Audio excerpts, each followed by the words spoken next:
اوشان tiger پلٹ کر غرایا۔ کم از کم اس موقع پر تو خاموش رہی۔ اس کے لہجے میں تنبیہ آمیز استدا تھی۔ اس نے کار اس سڑک پر موڑ دی جس پر آرزو کی قیام گاہ تھی۔ اوشان اپنے مخصوص انداز میں ہنسنے لگا تھا اور ٹائیگر کو یہ ہنسی پہلے سے کہیں زیادہ تکلیف دہ محسوس ہوئی تھی۔ اس نے گر کر عقب نما آئینے میں اوشان کے عکس کی طرف دیکھا۔ آپ تو یوں ہنس رہے ہیں جیسے اس سلسلے کی حقیقت سے پوری طرح آگاہ ہوں۔ اس نے تاؤ دلانے والے انداز میں کہا، میں سمجھتا ہوں ہم لوگ جب سے قبرستان سے روانہ ہوئے ہیں ہم سے زیادہ آپ کو کچھ معلوم نہیں ہوا ہوگا۔ میں کافی جانتا ہوں۔ اوشان نے یک بیک سنجیدہ ہوتے ہوئے کہا، میں جانتا ہوں کہ ڈاکٹر بہرام نے تمہاری عدم موجودگی میں ایک خاص بیماری کا نام لیا تھا۔ ایک نئی بیماری؟ ٹائیگر چونکے بغیر نہ رہ سکا۔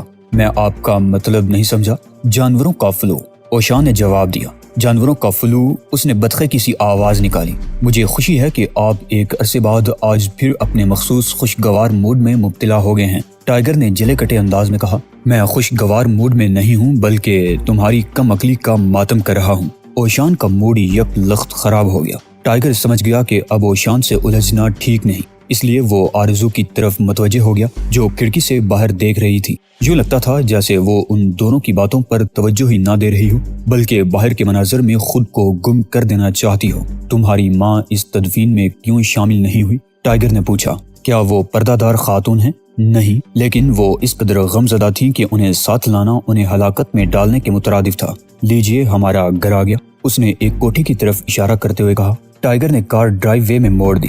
زرد شیڈو میں کھڑکیاں آنکھوں کو بہت بلی لگ رہی تھی۔ جیسے ہی اس نے کار روکی اچانک اس کی نگاہ ایک سائے پر پڑی۔ وہ چونک پڑا۔ یہ سایہ ایک کھڑکی سے اندر جھانک رہا تھا۔ اوشان، اس کا خیال رکھنا، اس نے کہا اور آرزو سے بولا، تم یہیں ٹھہرو۔ آرزو کار سے اتر کر اوشان کے قریب کھڑی ہو گئی۔ اس کے انداز سے ذرا سی بھی تشویش کا اظہار نہیں ہوتا تھا۔ ٹائیگر تیزی سے کوٹھی کے عقبی حصے کی طرف بڑھ رہا تھا۔ اوشان نے اس کی طرف اشارہ کرتے ہوئے کہا، دیکھو یہ نوجوان یوں چل رہا ہے جیسے اس کے پاؤں زمین سے نہ چھو رہے ہوں۔ اوشان نے کوئی جواب نہیں دیا۔ اس کے نتنے تیزی سے حرکت کر رہے تھے۔ اس کی نگاہ عمارت پر جمی ہوئی تھی اور یوں لگتا تھا جیسے وہ خاموشی سے کسی خاص چیز کے نمودار ہونے کا انتظار کر رہا ہو۔ آرزو نے محسوس کر لیا کہ اچانک ہی اس بوڑھے کے چہرے پر ویسے ہی تاثرات پیدا ہو گئے ہیں جب وہ اس کے باپ کی تدفین کر رہا تھا۔ اس کا دل آہستہ آہستہ بے ترتیب دھڑکنوں کا شکار ہونے لگا۔ ٹائیگر تیزی سے عمارت کے عقبی حصے میں جا پہنچا۔ وہ شخص بھی کھڑکی سے ہٹ کر پلٹ پڑا۔ ٹائیگر اس کے اس قدر قریب پہنچ چکا تھا کہ دونوں کے سینے ٹکرا گئے۔ صاحب، ٹائیگر کے لہجے میں حیرت تھی۔ اس شخص کو قبرستان میں جنازہ پڑھاتے اور دعائیں مانگتے دیکھا تھا۔ اسے حیرت ہونے لگی کہ وہ ان سے پہلے یہاں کیسے پہنچ گیا۔ کیوں جھانک رہے تھے؟ اس نے پوچھا۔ صاحب ریش ایک جسیم آدمی تھا۔ اس کے چہرے پر اتنا گوشت تھا کہ اس کی ایک کی بجائے 3 ٹھوڑیاں نظر آ رہی تھی۔ وہ ٹائیگر کو یوں اچانک سامنے پا کر بری طرح چونک پڑا، پھر خود کو قدرے سنبھال کر بولا، میں مسز بوسٹان سے ملنے آیا تھا، لیکن اس نے اطلاعی گھنٹی کے جواب میں دروازہ نہیں کھولا۔ میں دیکھ رہا تھا کہ کہیں خدا نخواستہ۔ اوہ ٹھیک ہے۔ ٹائیگر نے اس کا بازو تھام لیا اور اسے لے کر آرزو اور اوشان کی طرف چل دیا۔ راستے میں جسیم شخص کہہ رہا تھا، میں ایک عرصے سے اس گھر میں آ جا رہا ہوں۔ میری دعاؤں کے طفیل بڑی ترقی کرتا رہا ہے۔ ممکن ہے مسز بوسٹان کو میری روحانی امداد کی ضرورت ہو۔ وہ کار کے قریب پہنچ گئے۔ آرزو، تمہارے پاس گھر کی چابی ہے؟ ٹائیگر نے پوچھا۔ یہ سن کر لڑکی اچھل پڑی۔ وہ دوڑتی ہوئی گھر کے دروازے پر پہنچی اور اس سے زور آزمائی کرنے لگی۔ اس کے انداز سے یکا ہی دیوانگی آمیز بے چینی کا اظہار ہونے لگا۔ ٹائیگر کو وہ ایک بے قرار گلہری لگی۔ بڑی عجیب بات ہے، وہ چیخ رہی تھی، ممی نے آج تک گھر کا دروازہ مقفل نہیں کیا۔ یہ کہہ کر اچانک وہ جھکی اور چٹائی کے نیچے ٹٹولنے لگی۔ اس کا ہاتھ سامنے آیا تو اس میں ایک چابی موجود تھی۔ اس نے جلدی جلدی دروازہ کھولا اور سب گھر میں داخل ہو گئے۔ مولوی صاحب بھی ان کے پیچھے ہی اندر آئے، لیکن اوشان باہر ہی کھڑا رہا۔ ٹائیگر نے چونک کر اس کی طرف دیکھا۔ اوشان ایک درخت کی طرف دیکھ رہا تھا جس کے نیچے گھاس کا ایک ٹکڑا قدرے نمایاں لگ رہا تھا۔ اندر آ جاؤ اوشان۔ ٹائیگر نے دروازے سے ہانک لگائی۔ میرا خیال ہے مجھے یہاں سے باہر ہی رہنا چاہیے، اوشان نے جواب دیا۔ یہاں ایک ایسی چیز ہے جسے میں کسی طرح بھی پسند نہیں کر سکتا۔ مجھ سے زیادہ ناپسندیدہ چیز کون سی ہو سکتی ہے؟ ٹائیگر غرایا۔ ایک اضطراب تھا جسے ٹائیگر بھی محسوس کیے بغیر نہ رہ سکا۔ میں باہر ہی رہوں گا، اوشان نے بے حد ضدی انداز میں کہا۔ ٹائیگر چند لمحوں تک تو اس کی طرف دیکھتا رہا، پھر وہ کندھے اچکاتا ہوا پلٹ گیا اور اس کے عقب میں دروازہ بند ہو گیا۔ اوشان چند لمحے جہاں کھڑا تھا وہیں ساکت کھڑا رہا اور فضا میں سونگتا رہا۔ پھر اس کے قدموں نے نہایت آستگی سے حرکت کرنا شروع کر دیا۔ وہ عمارت کے عقبی حصے کی طرف جا رہا تھا۔ گھر میں داخل ہو کر آرزو نے انہیں کمرے نشست میں چلنے کا اشارہ کیا اور بلند آواز میں اپنی ماں سے بولی، ممی میں آ گئی ہوں۔ مولوی صاحب کمرہ نشست کی طرف بڑھ گئے اور ٹائیگر بت بنا کھڑا حیرت سے سوچتا رہ گیا کہ آخر اوشان کو کیا بات پریشان کر رہی تھی۔ وہ جانتا تھا کہ جب کبھی وہ ایسی حالت میں مبتلا ہوتا ہے تو کوئی انہونی ہی سامنے آتی ہے۔ میں ہاتھ دھو کر آتی ہوں، آرزو یہ کہہ کر باورچی خانے کی طرف چلی گئی۔ ٹائیگر وہیں کھڑا رہا۔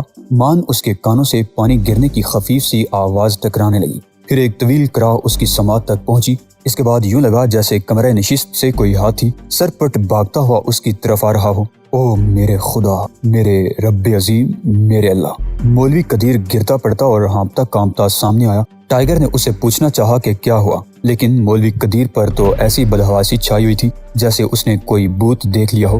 وہ سر پٹ بھاگتا ہوا صدر دروازے تک پہنچا اور پھر اسے کھول کر باہر نکل گیا۔ ٹائیگر نے کچھ نہ سمجھنے کے انداز میں دیدے نچائے اور اسی لمحے اس کے حساس نتنوں نے خودکار انداز میں عمل شروع کر دیا۔ وہ خون اور موت کی بو محسوس کرنے لگا۔ اب اسے حالات کی سنگینی اور اوشان کی باتوں کے وزن کا احساس ہوا۔ وہ تیزی سے کمرہ نشست کی طرف بڑھا اور پھر اسے ٹھٹک کر رک جانا پڑا۔ کمرہ نشست کا فرش خون کا چھوٹا سا تالاب نظر آ رہا تھا، چینٹے دیواروں پر بھی دکھائی دے رہے تھے۔ مولوی قدیر گھر سے نکل کر لان کے ایک درخت کے پاس رک گیا اور اپنی بے ترتیب سانسوں پر قابو پانے کی کوشش کرنے لگا۔ اس کے بے پناہ موٹے چہرے پر پسینے کی کئی ندیاں بہتی محسوس ہو رہی تھی۔ ٹائیگر کمرہ نشست سے نکل کر کچن کی طرف دوڑا۔ صابن کا جاگ آلود پانی آرزو کے بازوں اور چہرے سے بہہ رہا تھا۔ وہ سیدھی کھڑی تھی، اس کے حلق سے ایک دلدوز چیخ نکل چکی تھی اور دوسری چیخ کے لیے اس کا دہانہ کھل رہا تھا۔ مارے دہشت کے اس کی آنکھیں معمول سے دگنی بڑی ہو چکی تھی۔ کچن میں اس کے علاوہ کوئی نہیں تھا اور وہ ٹائیگر کو دیکھ کر نہیں چیخی تھی، اس لیے ٹائیگر حیران تھا کہ اس نے کیا دیکھ لیا ہے۔ مان اس کی نگاہ کچن کی کھڑکی سے باہر لان کے ایک درخت پر جم گئی اور وہ سانس لینا بھی بھول گیا۔ وہ سمجھ گیا کہ آرزو کیا دیکھ کر چیخی تھی۔ خود اس کے بھی رونگٹے کھڑے ہو گئے تھے۔ یہ ایک خوفناک منظر تھا۔ درخت کی ایک مضبوط شاخ سے ایک لاش لٹکی ہوئی تھی۔ سیاہ لمبے لبادے والی یہ لاش بے حد سنسنی خیز ثابت ہوئی۔ ٹائیگر کے اعصاب جنجنا کر رہ گئے۔ اس نے جلد ہی اپنی حالت پر قابو پا لیا۔ اس دوران میں وہ آرزو کی طرف سے لمحے بھر کے لیے غافل ہو گیا۔ وہ دوسری ادھوری چیخ کے ساتھ ہی فرش پر گر کر بے ہوش ہو چکی تھی۔ ٹائیگر کا دل شدت سے دھڑک رہا تھا اور بار بار اس کی حالت بگڑ جاتی تھی۔ وہ کوئی معمولی اعصاب کا آدمی نہیں تھا، لیکن جو کچھ اس کی آنکھیں دیکھ رہی تھی وہ بھی معمولی منظر نہیں تھا۔ پھر معمولی اعصاب کی مالک آرزو تو کب کی گر کر بے ہوش ہو چکی تھی اور معمولی اعصاب والا مولوی قدیر تو کسی بدحواس ہاتھی کی طرح دوڑتا ہوا گھر سے نکل کر باہر لان میں پہنچ چکا تھا۔ ٹائیگر نے دونوں ہاتھ کھڑکی کی سل پر جمائے اور مسز بوستان کی لاش کا جائزہ لینے لگا جو درخت کی ایک شاخ سے جول رہی تھی۔ اسی لمحے ٹائیگر کی نگاہ اوشان پر پڑی۔ اوشان اسی درخت کے قریب کھڑا تھا۔ وہ لاش کو گھور رہا تھا، پھر اس کے لبادے میں لپٹا ہوا جسم متحرک ہوا۔ وہ درخت کے تنے کے گرد چکر لگا رہا تھا۔ 2-3 چکر لگانے کے بعد وہ رک گیا۔ تب ٹائیگر نے دیکھا کہ وہ اپنے پاؤں کے پنجے سے ٹھٹری ہوئی زمین کورید رہا ہے۔ ہارون کہنے کو تو ایک سیلز مین تھا، لیکن در حقیقت اعلیٰ پیمانے پر دلالی کا کام کرتا تھا اور گوشت کے کاروبار میں کروڑوں کے سودے اسی کی معرفت ہوا کرتے تھے، جن میں سے اسے لاکھوں کی بچت ہوتی تھی۔ کروڑوں میں لاکھوں کا کمیشن نہیں ہوتا تھا، بلکہ بعض اوقات وہ سودا اپنی ہی فرم کی حق میں کر لیا کرتا تھا۔ یوں اس کے چاروں ہاتھ پیر گھی میں تھے اور سر کڑھائی میں۔ راوی اس کے لیے چین ہی چین لکھتا تھا۔ یہی وجہ تھی کہ اس وقت وہ اپنی شاندار کوٹھی کے کمرہ نشست میں بیٹھا ٹی وی پر فٹ بال کا میچ دیکھ رہا تھا۔ اس کے چہرے پر بے پناہ آسودگی تھی۔ وہ ایک آوارہ مزاج آدمی تھا۔ اس کی زندگی تنہائی کا شکار تھی، لیکن اس کی ہر رات گناہ کے ایک نئے مسافر کے ساتھ آباد ہوا کرتی تھی۔ اسے دنیا میں بس 2 ہی شوق تھے، پیسہ کمانا اور پیسہ زیادہ کرنا۔ کمانے کے لیے اس کے پاس اتنے ذرائع تھے کہ بعض اوقات اسے خود بھی ذہن پر زور دے کر ان کا احاطہ کرنا پڑتا تھا، پھر بھی بھول چوک ہو ہی جاتی تھی۔ جبکہ عورتوں پر خرچ کرنے کے معاملے میں لوگ اسے کسی شہنشاہ کا ہم پلہ قرار دیا کرتے تھے۔ اس وقت وہ تنہا تھا۔ اس کے دائیں طرف میز پر یخ بیئر کی ایک بوتل رکھی تھی، جس کے ساتھ جاگ اڑاتی ہوئی بیئر کا ایک لبریز گلاس موجود تھا۔ اس کا دایاں ہاتھ وقفے وقفے سے گلاس کی طرف جاتا اور دیکھے بغیر ہی وہ گلاس اٹھا لیتا۔ گلاس منہ تک جاتا، ایک گھونٹ گلاس سے اس کے حلق میں منتقل ہو جاتا اور پھر خودکار سے انداز میں ہاتھ اس گلاس کو واپس میز پر رکھ دیتا تھا۔ اس دوران میں ایک بار بھی اس کی نگاہ ٹی وی اسکرین سے نہیں ہٹی تھی۔ فٹ بال کا میچ اس وقت پورے زوروں پر تھا اور اس میں جو ہیجان خیزی کا تاثر تھا، اس سے ہارون کے جذبات میں آگ سی لگ رہی تھی۔ وہ سوچ رہا تھا کہ میچ ختم ہوتے ہی وہ کسی کو فون کر کے طلب کر لے گا اور پھر یہ آگ خود بخود ہی سرد پڑ جائے گی۔ خیال سے ہی اسے سسکی لے کر رہ جانا پڑا۔ اچانک ٹی وی کی اسکرین سپاٹ ہو گئی۔ وہ چونک پڑا۔